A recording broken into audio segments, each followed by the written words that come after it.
Hey there, friends.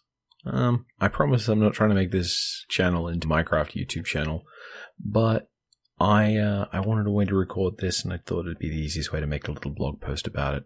So, video is how we store it. I'm here in a creative world, and what I'm here to demonstrate is a component of a big, complicated machine. You might have seen in other YouTube channels super smelters. Arrays of lots of different furnaces with hoppers feeding into them so that you can just put stuff in a chest and then it will load them up. I'll often see those devices being used, often by well-established YouTubers for whom the actual mechanism of distributing the things isn't very important and it isn't a very interesting device to them. They've moved past that and they're on to other things. However, I have been recently playing around with these designs, and I've found one that I like for being so small and so simple, and I'd like to share it with you. So, what we have here is a pair of chests. They can live side by side, they don't have to. They're double chests, so you can load them up with a lot of stuff. You can even put hoppers feeding down into them if you have, for some reason, a truly fantastic amount of stuff to feed in. You can put in things like a loader, so that if you have, say, a shulker box, it can live here and get fed in. But the long and the short of it is that this is pretty flexible. Now let's look at what it has going on around the back. This... It feels bad talking about Minecraft components these days as if this is small, because I'm sure to some of you people this looks quite big. I mean, the actual mechanism is something like 1, 2, 3, 4, 5 blocks long, and it's 2 high. So you might actually think, no, this is huge. How am I going to fit this in my little space inside my house? Because I built the walls for that thing. And I apologize. I started playing Minecraft when things were a lot bigger and a lot bulkier, and we didn't have these wonderful comparators, and we didn't have these wonderful observers. But trust me, it was a wild time. We used to have to launch carts by brushing them up against one another. Very weird. Anyway, what this thing is essentially a loader for a furnace array.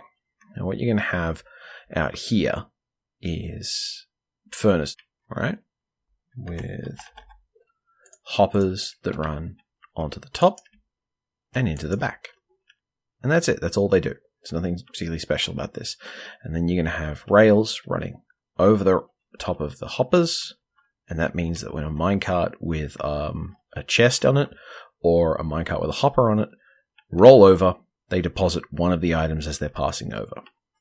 This is a good way to distribute a lot of goods equally and fairly. Now, when I started doing big things with furnaces, I actually started using hopper chains. So like this, where you'd have hoppers running over the top and feeding into the hoppers going in. And that meant that goods would pass along through here, and every time one of them passed along, if this hopper was able to, it would slurp it up. This doesn't have any moving parts. There's nothing that can get bumped or knocked over or damaged by TNT or washed away by water, so it's very, very safe.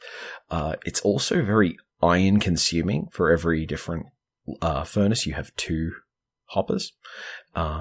And it means it's actually, weirdly, it has to fill this one up entirely, then fill this, before this will then pass on to here, and fill this up entirely, and then fill this, and so on. So you actually, you might look at this and think, oh, okay, so I'll have all of the furnaces firing at once.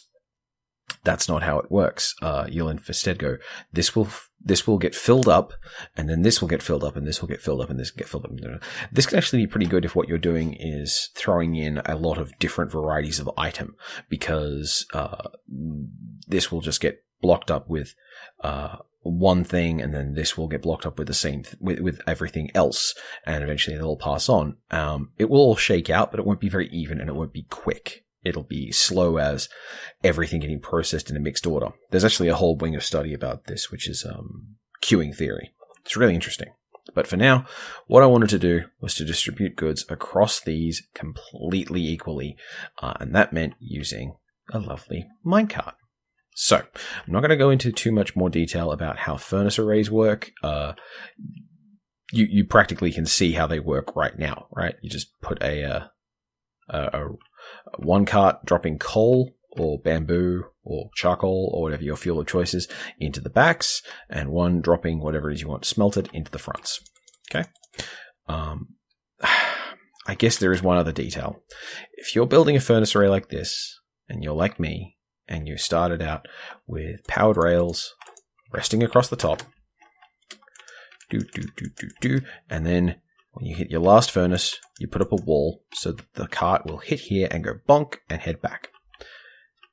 Here's a pro tip. Go one block further. Because when it passes over this cart hopper, it'll drop off a good. Drop off a good. Drop off a good. Drop off a good. Drop off a good. And if it stops here and bounces back, it then goes drop off another good, another good, another good, another good. So that means you have these 5 hoppers and 9 items got deposited because it went 1, 2, 3, 4, 5, 6, 7, 8, 9. But if you put an extra block here, it'll go 1, 2, 3, 4, 5, bonk, 6, 7, 8, 9, 10. And that means that this won't be a lazy furnace at the end. You might find that there's one furnace at the end of your setups that's just not getting them a lot of goods, and that's why.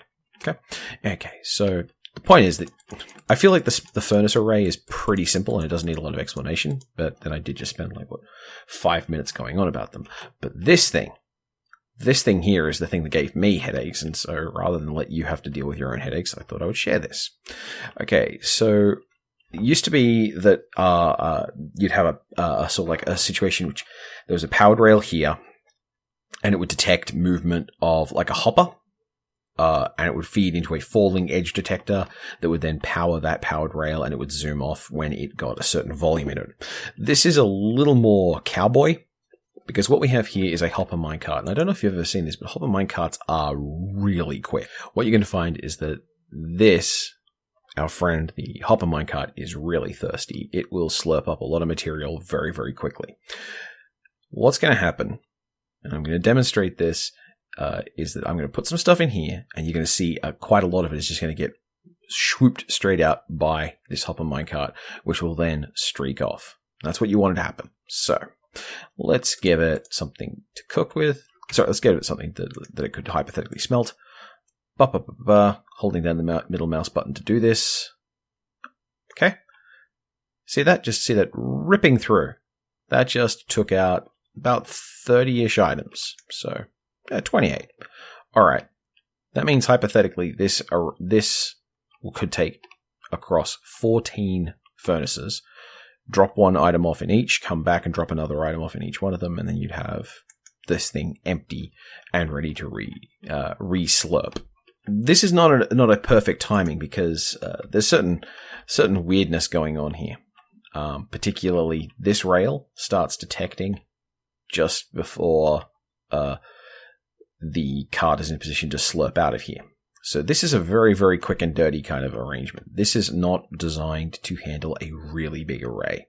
What you're usually going to find is this will handle about 10 furnaces just fine. Let's go into the demonstration of what this is doing. So what we have here is an activator rail that is currently tilted up, and I'll show you how to do that. And here is a comparator. This comparator is going to look at what comes out of that and then go, okay, and notice something, and then it will adjust. It'll flick on for a moment. This observer will see that. This repeater, set to the maximum, will get the tiny flicker of a signal out of the observer and turn it into a longer signal, which will turn off this redstone torch, which will move this sticky piston. This sticky piston will pull the bar that's currently holding the minecart in place backwards, and that will let that minecart go free. So, let's see that in action. Right. Now that was a little too fast because this activator detected it before. Go. Now, what you can do if you don't like this, you want this to hold up for longer, is you can use this space here, put a repeater there, and then let's get a small chest of some variety. So let's stick a barrel here. Now this is going to need a lot of fine tuning for your numbers, but you can then fill this barrel and use that as like your personal barometer for how much stuff needs to be in the cart. So let's say we stick about that much in there. Okay. Let's take that out of the hopper, send it back. And now you notice it stays there for a long, long time, slurping up goods.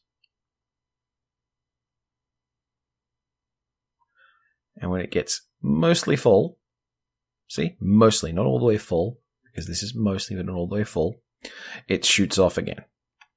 So that gives you a control mechanism. This gives you a control mechanism here. There are other things you can do.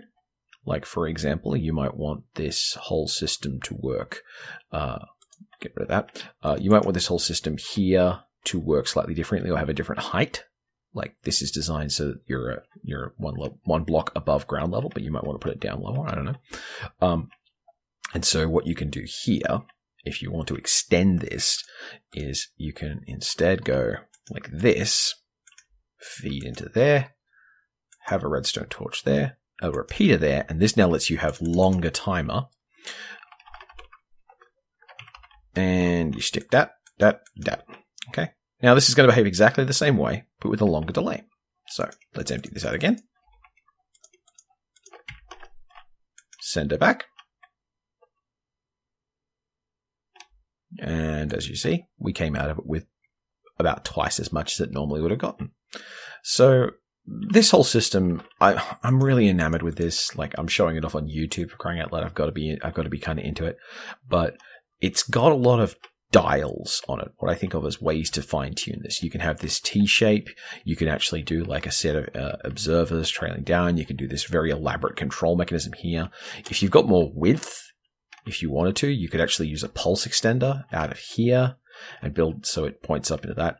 I quite like this very narrow profile, but that's purely an aesthetic thing for me. It's just how I like these things to be designed. Now, how to build it. Okay. Now, for the most part, I feel like just showing you how it looks is going to do the trick. This isn't actually one of those redstone devices where the order of everything being put down is super important and particular materials used is really vital. There are some essential components, but the big trick is this, how to get that ramp. So what we're going to do is we're going to stick some stuff down, and rails are picky. You are going to find this, especially when you're working with powered rails and detector rails and ordinary rails next to each other. So what you're going to do is you're going to stick your chest in place first to get a perspective on where you want it to be. Okay, cool. So we're going to put it there. And we want the detector rail to be there, and we want powered rails leading out of it, because this thing wants to start moving as fast as possible as soon as it leaves that. Clear out this section of chest, put down a rail, get rid of that, put it back, and it stays there. This is weird. I don't know why it does this. The funny thing is, it manages to notice even though blocks around it are getting updated. So, like, it seems intended behavior. I don't think I'm exploiting anything by doing this. Next up, you have your comparator. Stick it out there. You have your observer, which you point at that edge. You have your repeater, which goes like that. Put it up as many ticks you want. Put a block down. Put down a torch. Okay, so that's the whole detector mechanism done. And now,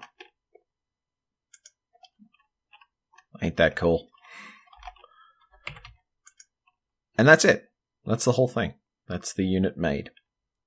Now, you'll find your own ways to power this. I mean, you might like doing this. I find that's a little wasteful of redstone, so I try not to do things quite like that. But, you know, it's each to each their own.